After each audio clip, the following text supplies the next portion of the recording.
Welcome back to another episode of the Higher Love with Megan podcast, talking all things mind, body, soul, healing and expansion with me, your host, Megan Cooper.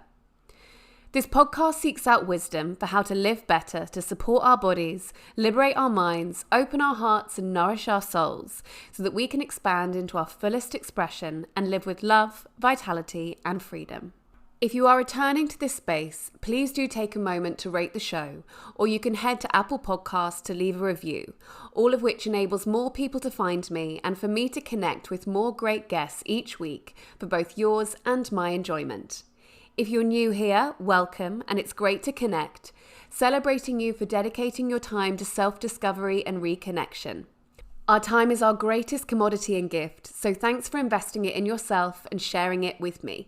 Up on the podcast this week, we have Eddie Sullivan, aka Mango Man Movement. Eddie is a movement and wellness coach and a husband and father of two. He has studied and trained in multiple movement disciplines and spiritual philosophies, offering a unique perspective and experience for his clients. He's passionate about helping people to create meaningful, long-lasting change using methods that are thoughtful, consistent, and manageable. When I first spoke to Eddie, I was struck by what an incredible story he had. Starting his life in an environment of drugs, violence and crime, hitting rock bottom, which was the catalyst for changing his world, struggling with addiction and committing to finding another way. Comparing where he was to where he is now appears to be a huge quantum leap into a different reality, which it is. Yet, what Eddie draws attention to in this conversation is that it is a journey of 1,000 steps, 10,000 steps, the journey of not just the tortoise, but in fact of the snail, it being a marathon, not a sprint. And I feel that this is so vital to recognize for anyone wanting to create meaningful, long-lasting change. We all too easily want the quick fix. We all too easily set the massive goals and give up long before getting there because we don't break it down into daily, weekly, monthly, yearly actions. And we look at other people who've achieved things that we want to achieve and assume that they've got some kind of secret sauce that we don't have access to, rather than understanding that they too took thousands of steps to get there. I love talking to people like Eddie with incredibly powerful stories of personal transformation because it truly models what is possible and available. Enjoy. Well, Eddie, it's really great to have you here. I've been really looking forward to this conversation. So thank you for sharing your time and your energy today. Yeah, thanks for having me. Looking forward to it. Awesome. So can you share just a brief outline to start with about who you are and what you do? So my name's Eddie and I am a coach, a mentor within movement and wellness. And I help people to move better so they feel better and ultimately think better. My background's in personal training, which I've been doing for just over 15 years. And then I moved into the yoga world, teaching yoga. And now I'm using my years of experience to kind of formulate my own methods of working with people. Amazing. Thank you for sharing that. So the focus that we landed on today was creating long-lasting, meaningful change. So with that in mind, can you share about what your life looked like before you started making big changes in your life? Before this journey, I was a victim. So I had a victim mindset, sort of like the world was against me and the world owed me something. That was my mindset. So I was quite angry and quite frustrated and powerless. I had problems with drugs and alcohol and just general self-sabotaging behavior. Anything remotely good that came my way, I would find a way. Looking back, I see it now, but I would find a way to sabotage that. I didn't respect myself. I didn't respect my body. Lots of drugs, lots of drink, lots of neglecting myself through sleep. So I was a very different person to the person I am now. And you grew up in London? Yeah, grew up in South London, Brixton. Yes, because we discussed that we were probably going to the same Bikram yoga studio at the same time about 10 years ago. Yeah. Certainly a big part of my transition out of one chapter of my life into another chapter. Yes. And an interesting thought came to me when I was reflecting on long-lasting, meaningful change, because we often think that it takes a while to create change in our lives. But actually, what I find for me, reflecting back on my life, is that change almost happened in moments, in that there were specific events or specific moments that I can connect to from my experience that created change in my life. Maybe I made a decision, maybe I kind of hit rock bottom. So there was a specific moment, and the integration of that change then took quite a long time. Yeah. But there were very, very specific moments that I can identify as making change. So what for you was a turning point or catalytic moments when you knew that you wanted to create change in your life? So many. You're allowed a very long answer to this if you like. Yeah, the biggest, the biggest sort of like memory I have is of like a monumental rock bottom. For me, it was rock bottom that made me create the change. I've been trying so hard, like tug of war, before hitting that rock bottom, of making a few steps forward, making some progress, and then something happening, or again self-sabotaging and knocking myself back. So this tug of war was going on for a few years. And then I had an experience when I was on my way to work, and I'd been up all night the night before, sniffing cocaine and ketamine. And I was feeling really rough, but I've done this a million times before, and got on the train, was on the way to work. I worked in London Bridge. I remember pulling into the station going, oh, I don't feel right. And then next thing I know, I've woken up on the platform floor. So I'd passed out on the train, and I've been taken off of the train, and some ticket inspector or police officer, I can't remember, someone in a uniform was over me, just slapping my face, going, wake up, wake up. And this is on my way to my job as a fitness instructor. So I was on my way to the gym at like 7 a.m. And to be honest, it just scared the shit out of me that I didn't know what happened, that I'd passed out. And I realized my body was starting to say, hey, like, this is enough now. Up until that point, that year or so, up until that monumental point, I was getting like heart palpitations. I was getting lots of anxiety, lots of paranoia. And that was like, the whispers along the way. And then the body screamed at me and just took me down. It was that moment that I was like, okay, I need to get to grips with this, because this can't carry on. That was the monumental day that everything changed. And how did it feel for you living? Because what I'm hearing there is there's one side, which is the fitness instructor, and one side, which is the extreme drug taking. How did it feel to be living this kind of double life in a way? And I mean, I can resonate with that myself. And I know my partner will be able to resonate with that. And I guess for a lot of people, we often feel like we're kind of putting on different masks of ourselves, right? So how did it feel for you leading up until that point of having these different aspects? It was hard. It was like Jekyll and Hyde, I had these two separate personalities, these two separate views of the world, and juggling between them, I kind of lost myself. I didn't really know who I was anymore. And I didn't know which one was the real me, if that made sense, which one was had the stronger pull. My character of just growing up, I've always been someone who's helped people. So like even way back when we were at school, I was the person people will come to me with their problems and sort of offload. And sometimes I'll be able to share my view or my perspective, and that would help them. It's been something I've kind of had my whole life. And then, getting into personal training, where I was, on the gym floor Monday to Friday, helping people, training myself as well. So this is the other thing, Monday to Friday, I had my Tupperware, my chicken and my rice, my broccoli. I was training. And then on the weekend, I was going out, Friday, coming back Sunday, drinking, taking drugs, eating whatever food was around, grabbing McDonald's, kebabs, whatever there was, or anything on a hangover. And then going back on Monday, pressing the reset button and being the personal trainer guy again. And at first I could handle it because I was young and it was fun. But then after a while, like, it started to become quite hard on my body, because I was putting a lot of working in the gym, so with the training, but then not resting and recuperating, going out all weekend. It got to the point where I think I might have even had like a personality disorder or something. I just didn't know, what version of myself was myself. And the deeper I went down the road of addiction, I started to identify more with the addict side. And that was like the victim mindset.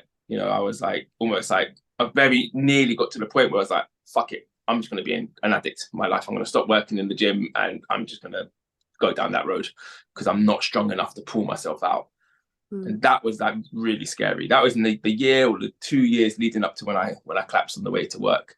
And that was probably the scariest moments of my life, where I was almost losing my mind and then trying to keep up the positive, happy, I'm going to help you persona in the gym, when behind closed doors, my life was just falling apart. So, those masks, the interchangeable masks, it got to a point where I just wanted to take them all off and figure out who I was. And from what I understand about your background, there was also a lot of violence alongside drugs. So was that a culture that was just normalized for you? Yeah, where I grew up, violence, drugs, fighting, stealing, crime, it was just normal. I got into drugs really young. I got into smoking weed when I was probably 9 years old. By the time I was 12, I was smoking it regularly and selling it. I'd always grown up around like criminal activity. So I'd see a lot of stuff growing up, people being robbed, fights, people being stabbed, hear a lot of stories as well. And then you start to idolize those stories and idolize these people. So I would go out and like copy it, So I was committing robberies. I was stealing stuff, breaking into cars, but it's hard to like describe because it was just so normal back then. It wasn't like I was in a gang. There was a big group of friends, but we didn't see ourselves as a gang. We were just a group of friends, and we'd just do a lot of stupid stuff, looking back. But as you said, it was so normalized that it didn't seem that absurd at the time. It was just what everyone was doing. But it got to the point when I was like 16, 17, when I stopped with most of like any sort of criminal activity, because I started to realize that's not the road I want to go down. But I was kind of stuck in the drugs still. Yeah, and then the drugs had a hold of me for another 10 years before I kind of managed to break free from that. And you said that you very nearly identified with the addict side and went down that path. What do you think it was for you that made you choose the other way? It's always interesting to think about, when I think about paths that I've chosen in my life, what that driver was for yourself. What do you feel like it was inside you that was pointing you in that direction, as opposed to what had been so normal and what you very easily could have identified with? Because I knew there was another way. I knew it in my heart. And so again, like this double-edged story, I got into spirituality quite young. I loved religious studies at school. I loved just understanding devotion and God and why people connect to something outside of them and trying to understand. I wasn't religious myself, but I was just fascinated by it. And then I had a religious studies teacher who was a Buddhist, and he put me onto Buddhism, and I was like, I can kind of get down with this. All the other religions, this seemed, I'm like, I didn't like authority back then at all. So any type of religion I kind of identified as like authoritarian almost. So I started reading up about Buddhism, which led me into Taoism, and then eventually into like shamanism. So I was reading all these books and starting to understand the teachings, but not implement them in my life. And, I talk to my clients about this stuff, and there comes the masks. I used to be like, wow, I'm teaching this stuff, but I'm not even doing it myself.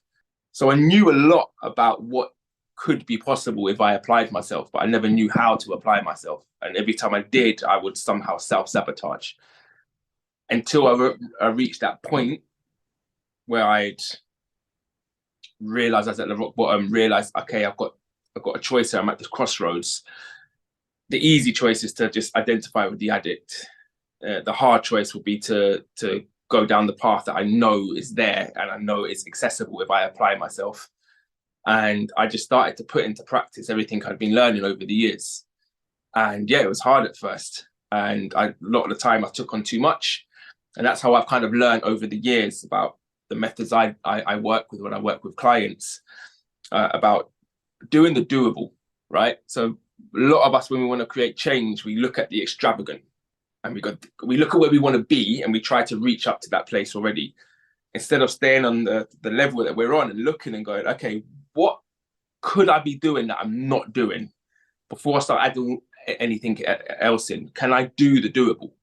Like, the doable is like, get out of bed when you wake up. Can I do that? Let's just start with getting out of bed when my alarm goes off, right? So I started with that until I could do that every day. That wasn't a problem now. I was no longer pressing snooze a million times, right? Because this comes back to the relationship with your words and your body. So every time you say you're going to do something and you don't do it, it creates a negative feedback loop. The body stops believing, the mind stops believing what you say, right? So even the little, and most people do this, is I'm going to get up at 7 a.m. And then every time that alarm goes off, they snooze it for half hour, 40 minutes, 1 hour, and they get up at 8. The first thing you've done in the morning is created a negative feedback loop. Already, your body does not believe in you before you've even started your day. So my first thing was, I'm going to get up every day when I say I'm going to get up. And it was really hard, and I did it. So straight away, my body's going, okay, so you do what you're going to say, right? And that creates leverage. So I started to look at all the doables, like drinking a glass of water in the morning instead of having a coffee or just eating or whatever it was I was doing. And again, that's a positive feedback loop. I'm giving my body something it needs, not what it wants. So I started to realize all these things that the doable things that I wasn't doing, and started to do those. And that built up leverage for me to start to look a little bit higher and go, okay, what else can I bring in now? What else can I achieve? And I started layering in these habits over a long period of time. And that's how I work with people now. You know, I ask them what their goals are, then I go see where they are and go, right, what's the doable?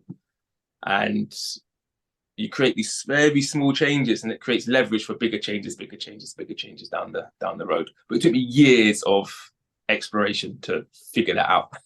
I love that. And I talk about that a lot with clients around this, like building the trust muscle, because I find when we're trying to make big changes in our lives, if we haven't built the small changes, for example, you know, exactly as you said, I'm going to go to the gym 3 times a week and you don't go. Yeah. We stop trusting ourselves. So then how can we make those big changes, those big leaps in our life? And just slowly, and I love like the minute details of like, I'm going to drink a glass of water, I'm going to get out of bed when I say that I do. Just slowly, like brick by brick, building up that self-trust, because there must be so many people out there who subconsciously don't trust themselves, right? Yeah. I was one of them, because I was trying to make these changes for years. You know, I was trying to make, you know, the positive changes I eventually was able to make. I started that venture in my early 20s, and it took me until I was 30 to get there, because I kept on having this tug of war that I spoke of. But also because looking back, a lot of the changes I was trying to make were too extravagant. Like, I'm going to go gym 5 days a week when I couldn't even get out of bed. Let's not talk about the gym yet. Let's just talk about, let's get out of bed first. Let's just do that first. Yeah. And I can see the resistance when I work with people sometimes as well. And I'm like, this is what we're going to start with. And they're like, what do you mean? This is so boring. This is so, but it almost seems too easy for them. And I'm like, well, if it was easy, you'd be doing it. So let's build the foundation first, and then build up from that. So yeah, that's the journey. Yeah. Amazing. And just diving a little bit into your personal story of how you got from passing out on the train, committing to change, getting out of bed, drinking a glass of water, to where you are now. What were the most supportive actions that you took for yourself to create long-lasting change along that journey? Because I know also that you went traveling, you did a few various different things. So can you fill in a little bit about starting to make change and then kind of where you are now and what that looked like? So a big part of of being able to break free of my drug addiction was the time I spent away. So I went away for a year. So I went traveling through Asia and India. I had this opportunity where I could just go for a year. I quit my job, and that taking myself out of the environment helped me to see more clearly who I was and what I need to do to get to where I want to be, which mainly was just happy.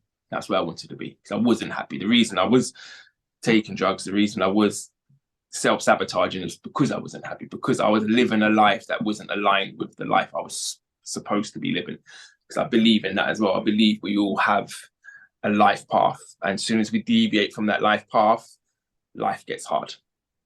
For me, I get frustrated, I get angry if I know I'm not living how I'm supposed to be living, and then that leads me to make bad decisions. So I'd never been out of the environment before. I was born in South London, grew up in South London, rolled around the South. I remember like even to go to a rave in East London was like, that's like far away. It's like everything was so contained to like Lambeth. to get away and to have that space from my circle of friends and the environmental stresses and the environmental triggers, that was a massive part of my journey. And it's again something that I bring people's awareness to, is how much of your environment is influencing you. And sometimes when you just change the environment, it doesn't have to be for a year, but when you can change the environment, you change the perspective. As soon as you've seen a new perspective, it's hard not to see that anymore. Sometimes we're so caught up in this tunnel that we don't even see what's outside. We just look up and above, over the wall, so to speak. So that was a big change. And then practical things was reading. I started to make sure I read, and I made it manageable. I said, I'm going to read 10 minutes a day. Sometimes that 10 minutes will go into an hour.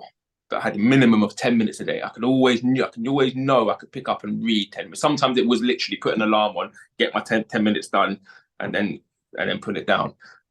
But I made that commitment to myself. And I had a few things that were non-negotiable. And my best friend became my diary.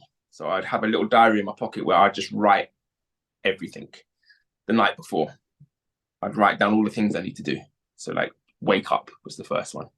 I'd literally write that down, wake up, drink my water, read 10 minutes, stretch, breathe, go outside. And through the day, I would be ticking as I went. So the first thing I'd do is wake up and I'd get a tick straight away.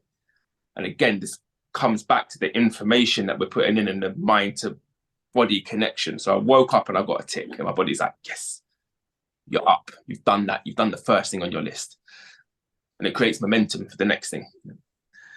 So I was putting these ticks all throughout the day. I did this for months with quite a lot of resistance as well.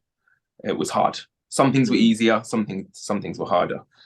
So that was another practical tool that I brought in to help me create those changes. Now I don't really need to do that. If I feel myself going off-piste, so to speak, or like starting to snag in my mental health, I will come back to planning. But because I've done it for so long now, a lot of these things are just habits. I get up and I just do a lot of things without having to think about it, because I've formulated the habit over time. But for many months, I always had this book on me, and I was always writing in it and ticking. So that was instrumental in my change. And then finding new friendship groups. So I spent a long time being very lonely. So I'd come back from traveling and I was like, okay, I am not going to reconnect with anyone. I have made some reconnections now. It's been 7 years since then. But I came back pretty much just deleted all the numbers in my phone and would not go to any of the old places. I wouldn't meet up with any old friends. And yeah, about a year, all I do is wake up, go to yoga, see some clients, probably go to yoga again in the evening, come home, go to sleep. And that was on repeat for about a year, until eventually, because I was going to the same place, the same yoga studio, every day, sometimes twice a day, that I began to build relationships with people there. Didn't force it. When it will happen, it will happen. And then suddenly I was creating new friendship groups with people who wanted to do stuff that I wanted to do. Like, for instance, didn't want to go out drinking on a Friday night, wanted to go to the country on Saturday to go for a walk, wanted to go to a yoga festival, a ceremony, or sit around and just have an actual in-depth conversation about life and where we go. Just positive things. And so one friend grew to 2 to 3. The next thing, I had this big circle of these amazing people around me. And that was instrumental in my change. Because that changes your environment. So you can change your environment also by not actually leaving where you are, but changing the circle of friends that keeps around you, because that's your environment as well. It's what they're talking about. How are they talking? How are they acting? Because you will become the way they act. So I just look for people who are quote unquote like better than me. I was on the lookout for people who I aspire to be like, and I started to hang around those people more. Yeah, that was a big part of bringing me into who I am now. Yeah. And I think that that's so important, that just changing community, because, you know, I can resonate with so much of your journey in that I was living in London, surrounded by the same people doing the same things over and over and over again. And I thought, I don't know who I am, and I need to go and, you know, quote unquote, find myself, you know, the other, as far away as possible. And I totally changed my environment. And I left everything, left London, left my job, moved to the other side of the world. But I understand that a lot of people can't do that, but they want to be able to create change. So I love that, being able to change your environment whilst not necessarily having to go off. Exactly. I think it's so valuable. And I love also what you were sharing about reading, because that was a really big part of kind of my journey as well. You know, moved to the other side of the world, and I was just reading, listening to audiobooks. And I heard that, I mean, it's, you know, very, very well-known phrase of you're the sum of the 5 people you spend the most amount of time with. And I thought, well, fuck, like I don't have any friends the other side of the world. So don't know what I'm going to do about that. Secondly, I wanted a new 5 people. And then I heard someone say that if you don't have 5 people that you want to be the sum of, make those 5 authors, or, you know, now we've got, you know, social media, make them 5 role models and literally hang out with them as if they were your friends. So when you're driving somewhere, be listening to a podcast, listening to an audiobook, and therefore you're surrounding yourself with essentially 5 people's energy that you really want to be the sum of. And I found that to be super helpful for me, because I was like, yes, okay, if I hang out with these people, then that's going to be a good time for me. That's indirectly, that's what I did when I was traveling. I just had audiobooks on so much. I had like 3 or 4 authors that I was just listening. Sometimes I would have 2 or 3 books on the go at the same time. I always had something in my ears.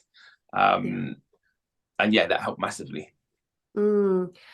It's very easy to not make long-lasting, meaningful change in our lives. What do you feel was the incentive to keep going? Because, you know, like you said, you came back to London and you were lonely for quite a long amount of time. You could have very easily fallen back in before you made friends, new community. What do you feel like was the incentive for you to keep going?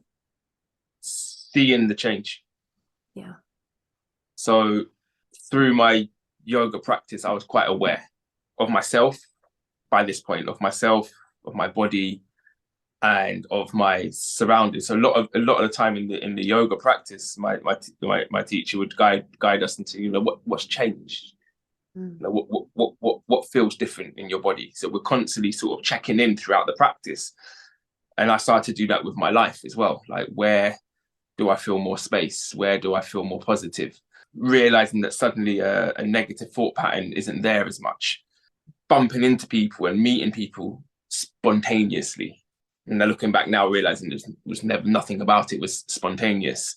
So noticing all of the little wins, and I think a lot of people don't do that, and they don't pat themselves on the back for the little wins, because they're always looking for the big wins.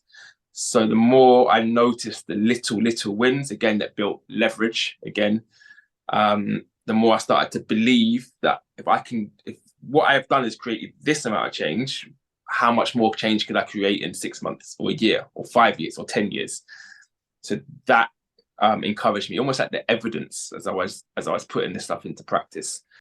But you have to notice the really, really small things, and then congratulate and pat yourself on the back, so the body knows that I've noticed it, and then it might give me something bigger to notice, if that makes sense.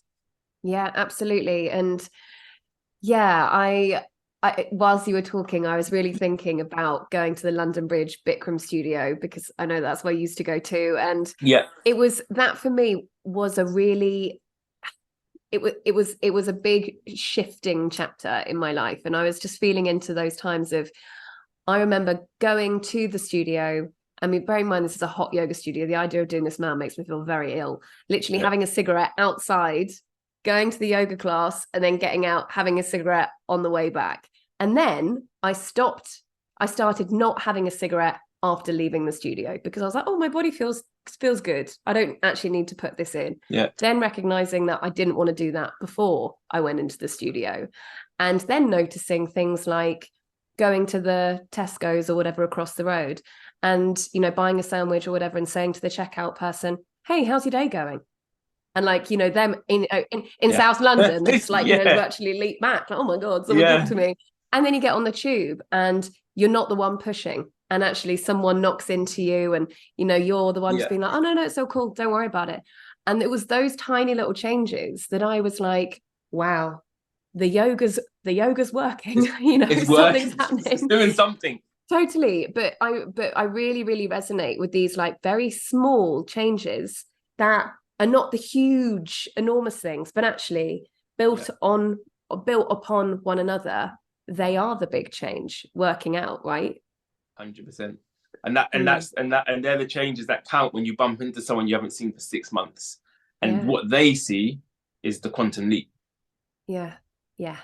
They're like, wow, you're a whole new person. And you're thinking, no, I'm not. You know, I've only made these really small changes, but you've made hundreds of really small changes. So it turns into this huge shift. And again, another realization for me once was I was walking through my area and I bumped into someone I used to kind of hang around with and do a lot of stuff with. And I hadn't seen him for like 4 or 5 years. And he said, how are you? And I remember just talking for like 10 minutes, saying, this has happened and this has happened. And I said, how are you? And he just said, you know, same old. And I was like, oh, like this person literally hadn't changed. He was doing the same thing, pretty much wearing the same clothes, talking about the same stuff. And, you know, we were adults. I was in my 30s now. And he was doing the same thing we was doing in our early 20s. And I walked away and gave myself a big pat on the back. I was like, wow, you've kind of done it. You've kind of flipped this thing all the way around. And then it's like, wow, if I flip this, how far can I go with this? So, and then the confidence builds, and then you start to take bigger, because the change, you got to take risk as well. There's an element of risk taking. You got to be prepared to try some stuff that might or might not work, right? You got to put time into stuff. So the more confident I got, the bigger risks I was willing to accept. And then I took the risk of closing my entire business down and moving out of London. Before, that would have scared the shit out of me, but I did it overnight.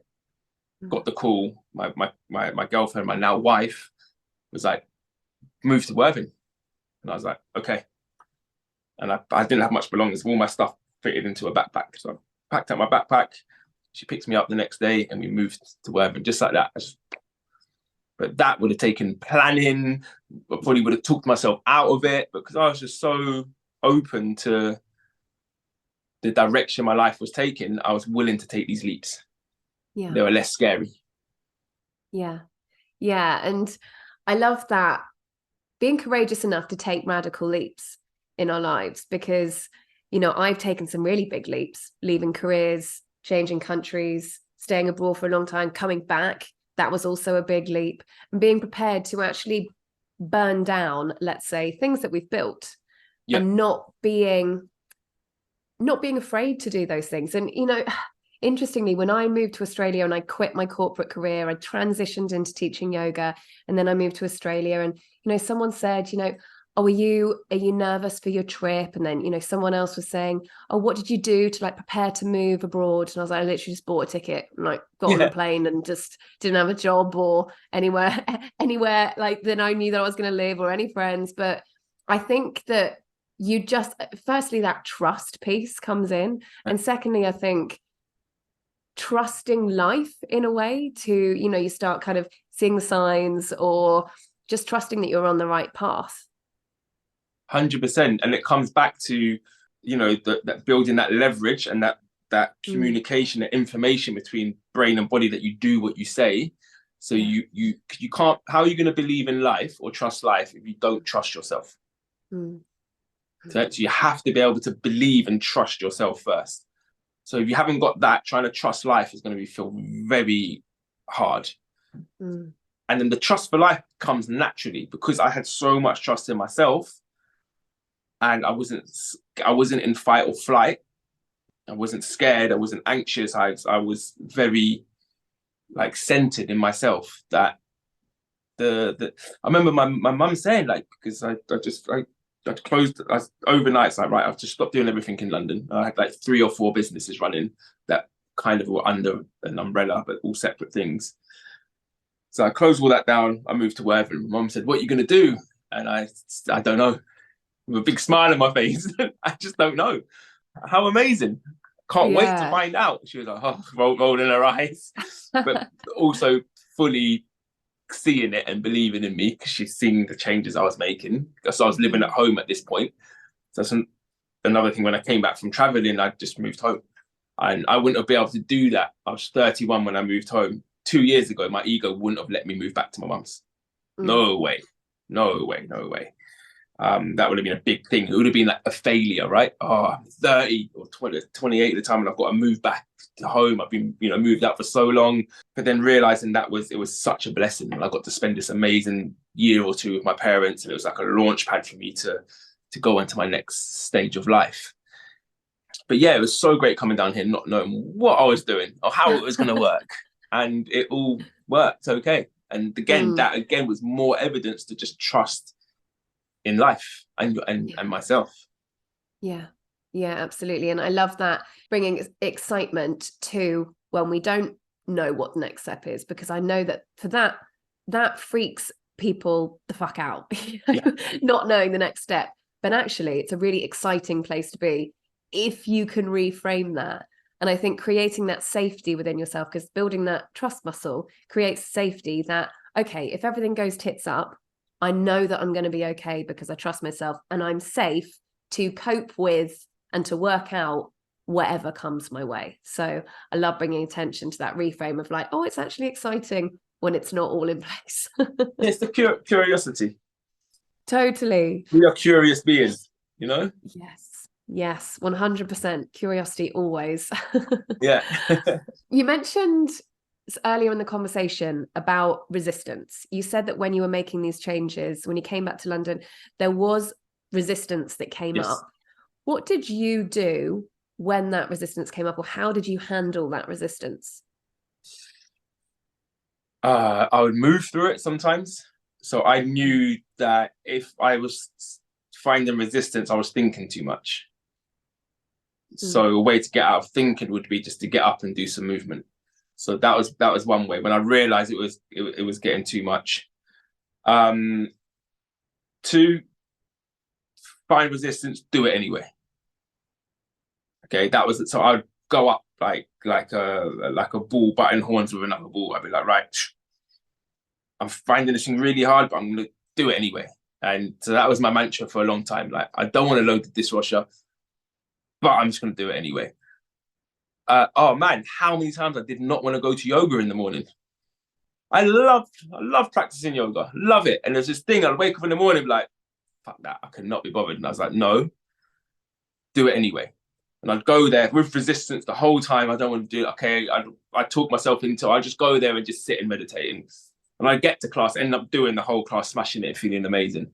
So that was a big thing as well, do it anyway. But then also my lists would keep me accountable. So I would have a list of everything that needs to be done. So when I find in resistance with it, I'd look back and see all of it, say like reading for 10 minutes. I was like, I really don't want to read today. I flick back and see all the ticks and be like, hold on, man, you've done this so many times. You can do this. So I sit down, put my timer on and force. Sometimes I have to force myself. Sometimes I say I wouldn't put a timer on and I'd get lost in the book for an hour. But I was keeping myself accountable by writing lists.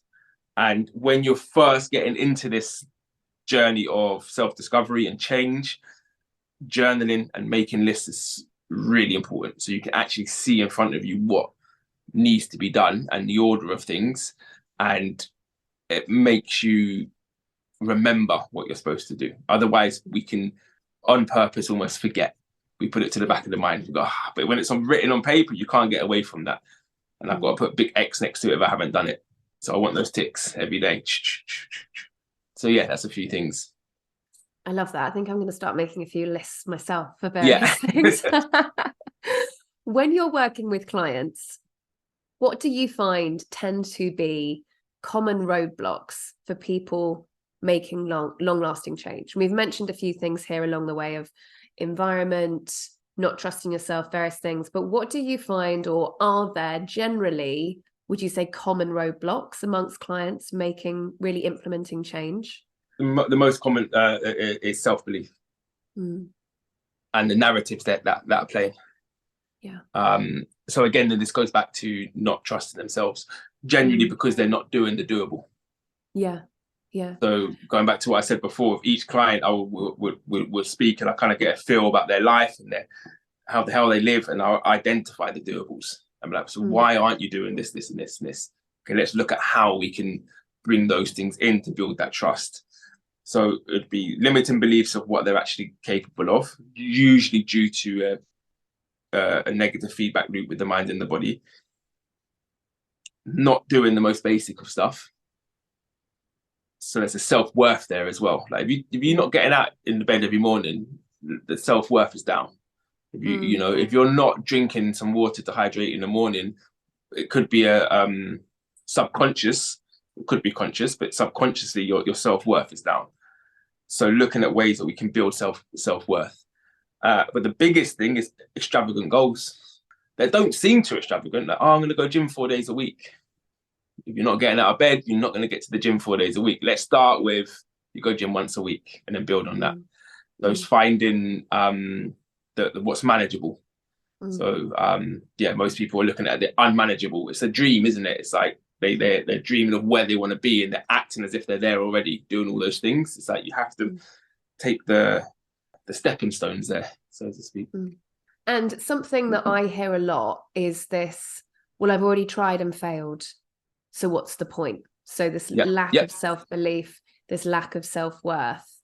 What would you say to somebody who's just got a lot of like evidence of failure, of not making something happen, because it's a bit of a self-fulfilling prophecy? Is there anything else that you would say to that specific narrative? Well, we'd identify why they failed first. And again, going back, it's usually because they put something that's impossible to do. So we look at where they failed and why, to kind of start to negate the evidence. And then we look at ways that we can rebuild that trust and find evidence of wins. So, I had one particular client, her first month, the only thing she had to do was drink water in the morning. That was it. She really struggled with it. Then we found a way. So she would pour her glass of water the night before and have it on a nightstand. So when she wakes up in the morning, it's there and she can't talk herself out of it. And throughout that month, the changes that one glass of water in the morning created throughout her days, slowly, as in the trust that she does what she says she does, the self-love of waking up and nourishing your body with something that it needs, not something that you want. Because at first she was like, "Oh, this is bullshit. This is not going to do anything." I was like, "Just do it."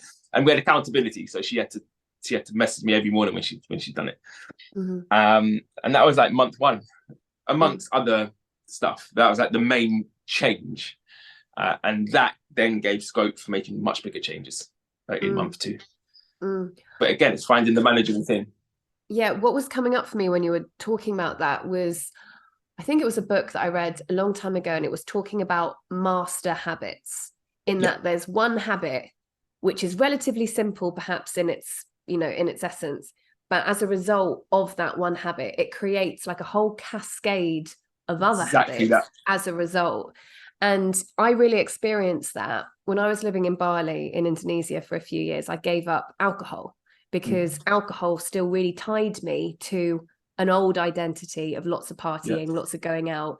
And I made a decision. I was like, I think I'm just going to stop drinking for a few months. I was trying to, at the time, I was at the beginning of building my coaching business. And I had, that similar mask thing of like, hang on, I've studied holistic health and nutrition. I'm still going out and getting wrecked and spending half the week terribly hungover. How the fuck am I going to build a successful coaching business?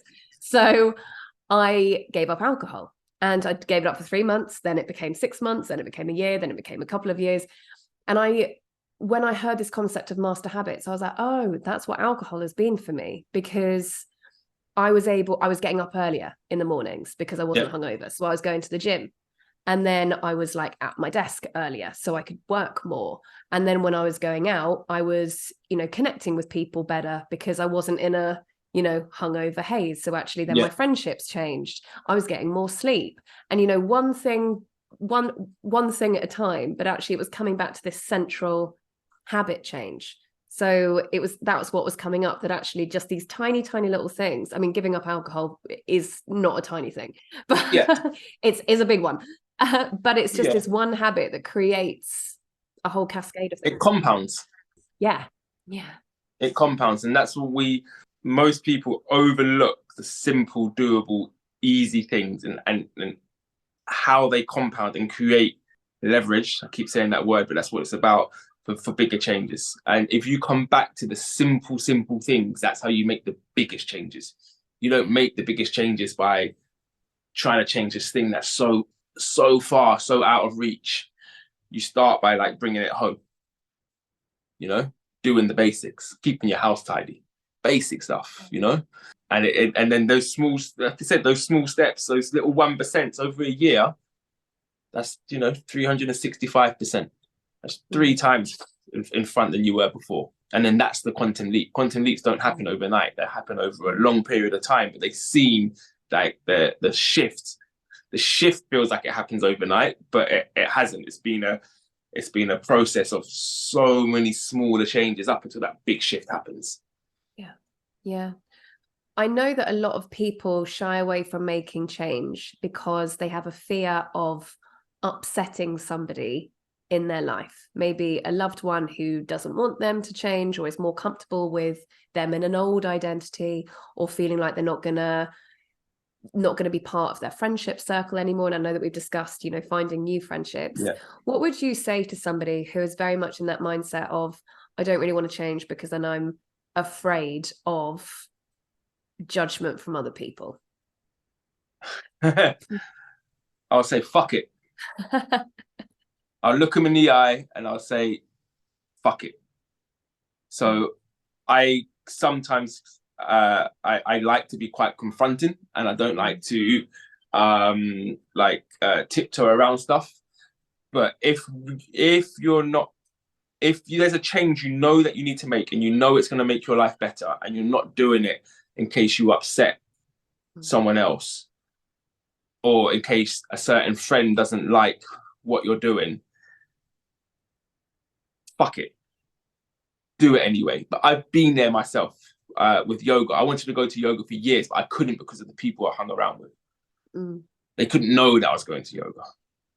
I was joking with a friend of mine who's recently got into yoga now about this, especially when you grow up in what we call like misguided masculine environments.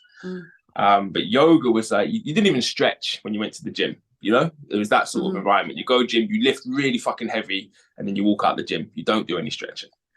And yes, so I remember like wanting for years to go to yoga, and I think I spoke to you about that. And I found the studio around the corner from where I worked in London Bridge. No one from my area would ever go there or be in that area. So I started to sneak off to yoga, and then realized it wasn't a big deal. And realized actually, fuck what they think.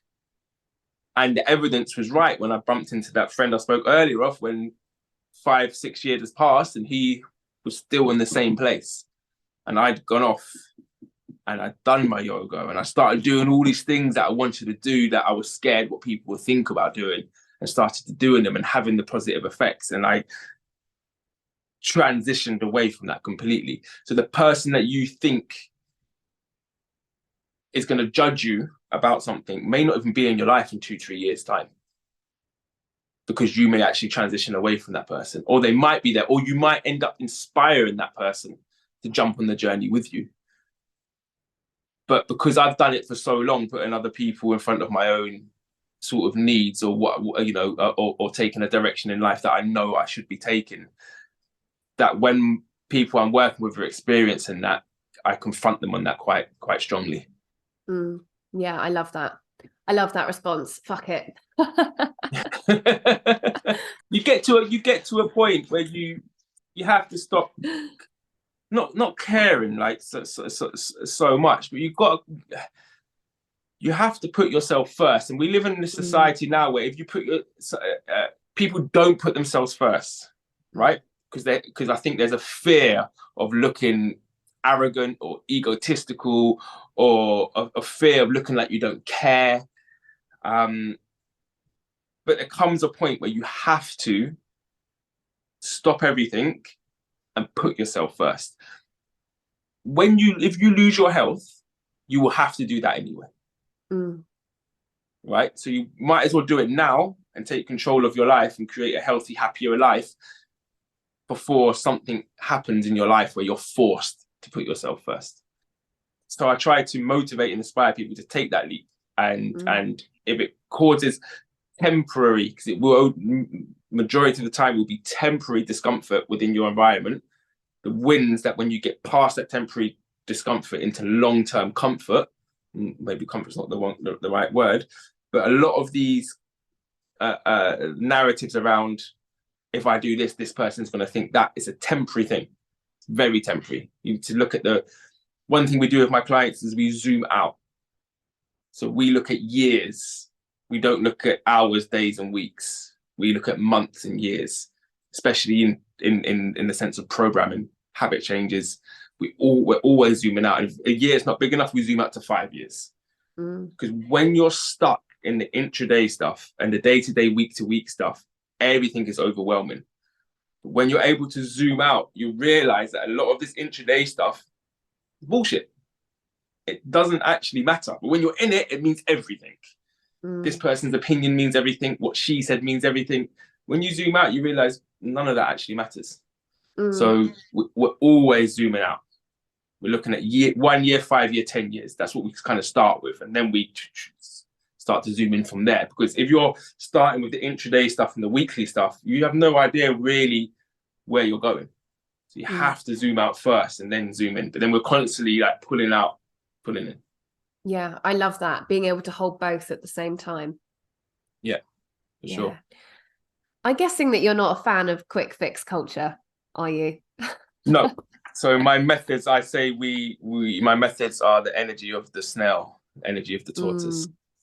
We are the marathon runners, not the sprinters. Yeah. And that's why when you if you work with me and I tell you for the month one, we're drinking water in the morning and you go, what the fuck, what's this? But the proof is in the pudding. Yeah. Right. And then the small changes. The reason most people don't do them is because you say they want the quick fix, they want the pill, they want the extravagant thing. No one wants to actually sit down, and a lot of people don't want to sit down and actually truly, really look at their shit. Another question I say to my clients is, what's that one thing that you're doing that you know you shouldn't be doing and you know you should stop it? Because we've all got one thing, right? So that's quite confronting.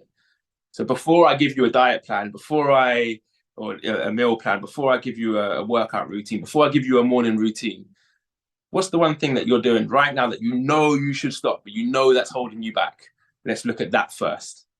And that's what's quite powerful about working with a coach and someone one-to-one, because it is confronting and it's uncomfortable. And being uncomfortable forces you to create change, unless you want to stay being uncomfortable.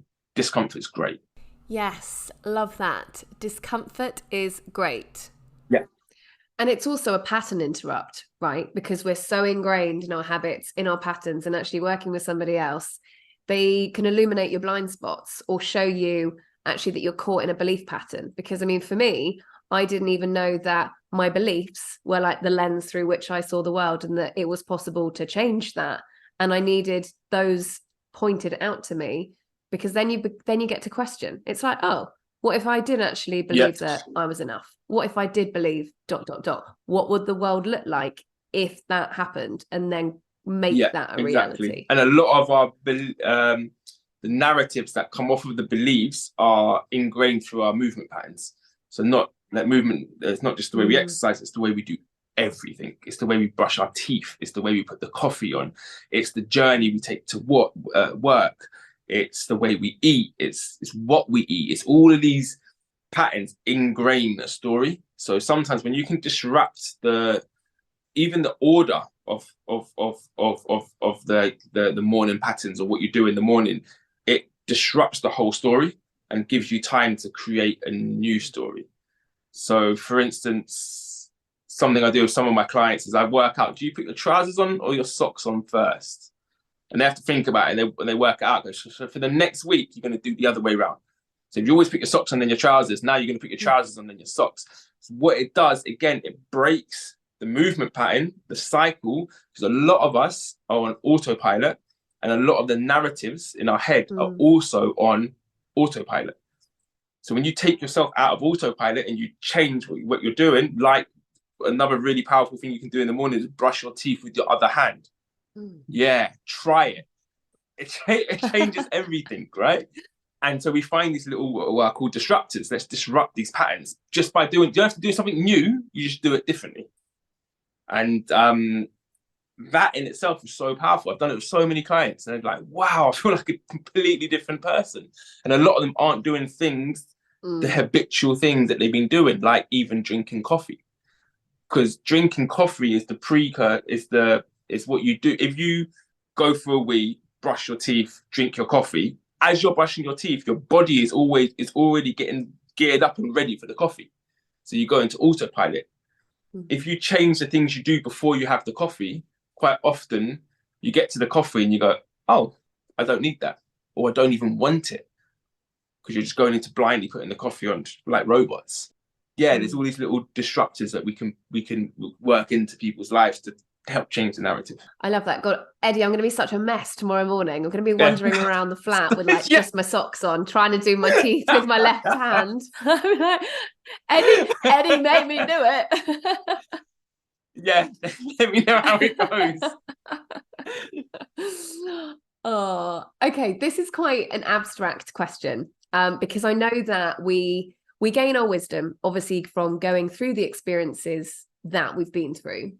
But what words of advice would you give to your younger self now? And perhaps someone listening who is in currently similar shoes to where you were. Do the thing. Just do the thing. Whatever that thing is. Don't procrastinate. Don't overthink it. There was, just like I said, it took me 2 years to walk into a yoga studio. After my second class, I was like, why didn't I do this 2 years ago? Right? And I see it with so many people holding themselves back. So my advice would just do the thing. Whatever it is, that thing, it's a course, if it's talking to someone you've fallen out with, if it's a new job, if it's a new way of eating, whatever you're thinking about right now, just do it. Do the thing. Don't let the fear hold you back. Don't let what other people may think hold you back. It sound like a Nike advert. Just do it. Do the thing. And that's the mindset I have now. So no matter how I'm feeling, if I'm up, if I'm down, there's certain things that just get done. And it's one thing my wife loves about me is that I'd wake up, even if I'm really down, I'd wake up, the dishwasher still gets done, the house still gets cleaned, the food still gets cooked. There's certain things that you just do no matter what. So yeah, just do it. Just do the thing. Amazing. Thank you. Is there anything else that you want to share on this topic of long-lasting, meaningful change? Is there anything that we haven't covered? Anything that you'd want to include? Just to reiterate, do the doable. You don't need a coach to point out what's doable. If you're prepared to make change, sit down, look at your life, and look at the things that you know you should be doing that you're not doing. Like going to bed early or at a reasonable time, like eating a balanced meal. You don't need coaches or doctors or anyone to tell you anything. You know deep down what you're doing that you shouldn't be doing and what you're not doing that you should be doing. and do the doable, do what is manageable, and do that really fucking well. And until you're doing the doable really well, don't even look at anything else. So yeah, do the doable. Awesome.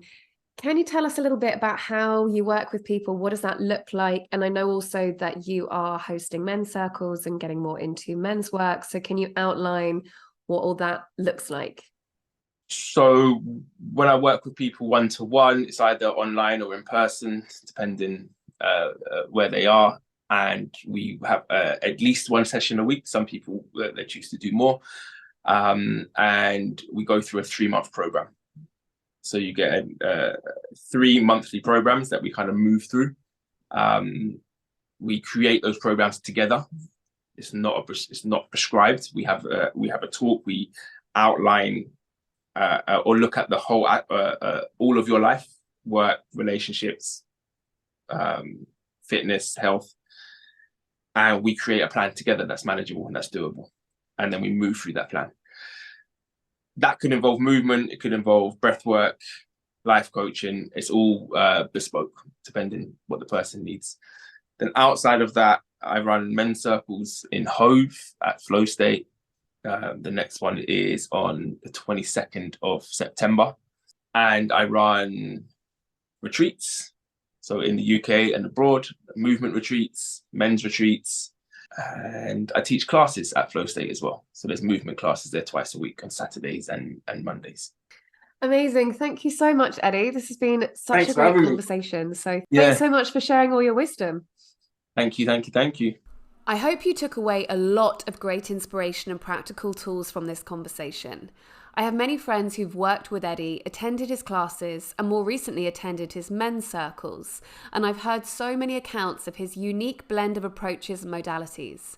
There is so much more that I want to ask Eddie, so I hope that we can collaborate again on another episode in the future. What an awesome human. If you wish to find out more, all of Eddie's information is available within the show notes. I'd love to hear your takeaways and feedback, so you can find me and contact me via my Instagram at higherlove_with_Megan or via my website higher-love.com. Until next time, big love.